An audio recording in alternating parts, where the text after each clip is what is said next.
Hey, this is Dennis. It's Wednesday. I want to get back in the Bible study. We're in the book of Acts, chapter 27, verse 13. And when the south wind blew softly, I guess they figured you had calm seas, supposing that they had attained their purpose, loosed thence, they loosed the boat, they sailed close by Crete. But not long after there arose against it a tempestuous wind. And I looked that up, and that's a very violent wind. And actually, they had given it a name. It was called Euroclydon. And when the ship was caught and could not bear up into the wind, we let her drive. When they couldn't handle it no more, they just let her go. And running under a certain island, which is called Clauda, we had much work to come by the boat, which when they had taken up, they used helps, and upgirding the ship. And I looked that up, and what I found, if it's true, they took ropes and went up under the ship to hold the wooden parts of the ship, to undergird the ship, and fearing lest they should fall into quicksands.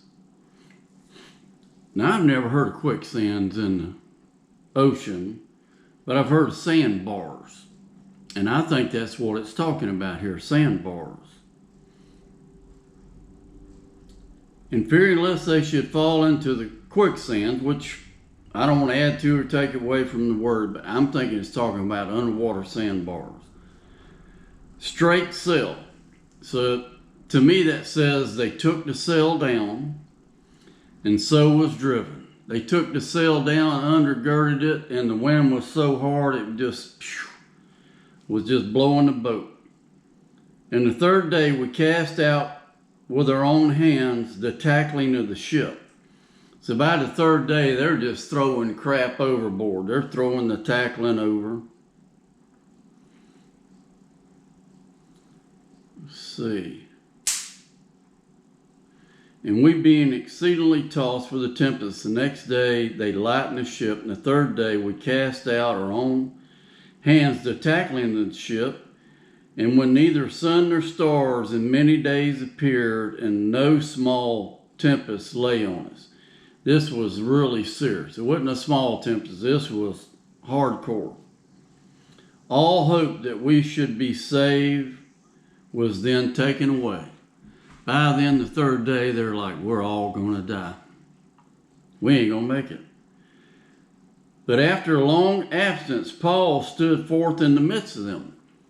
So in the meantime, Paul ain't nowhere to be found. So after this long absence, he stands up in the midst of them and said, Sirs, you should have hearkened unto me. You guys should have listened to what I told y'all, and not have loosed from Crete, and to have gained this harm and loss.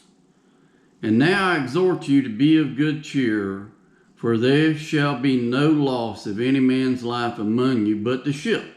You're going to lose the ship. And then Paul said, For there stood by me this night the angel of the Lord, whose I am and whom I serve. So this is my thoughts on it. Paul's not saying that he belongs to the angel of the Lord or is serving the angel of the Lord. He belongs to God and is a servant of God. But one of God's angels stood by Paul that night. And the angel said, no, saying, Fear not, Paul. This is what the angel said. Fear not, Paul, thou must be brought before Caesar, and lo, God hath given thee all men that sail with thee. He's saying, ain't none of these guys going to die. That's what the angel told him. Wherefore, sirs, be of good cheer, for I believe God. I believe God. that it shall be even as it was told me. It's going to be just how the angel of God told me. I believe God. That's how it's going to happen. Howbeit, we must be cast upon a certain island.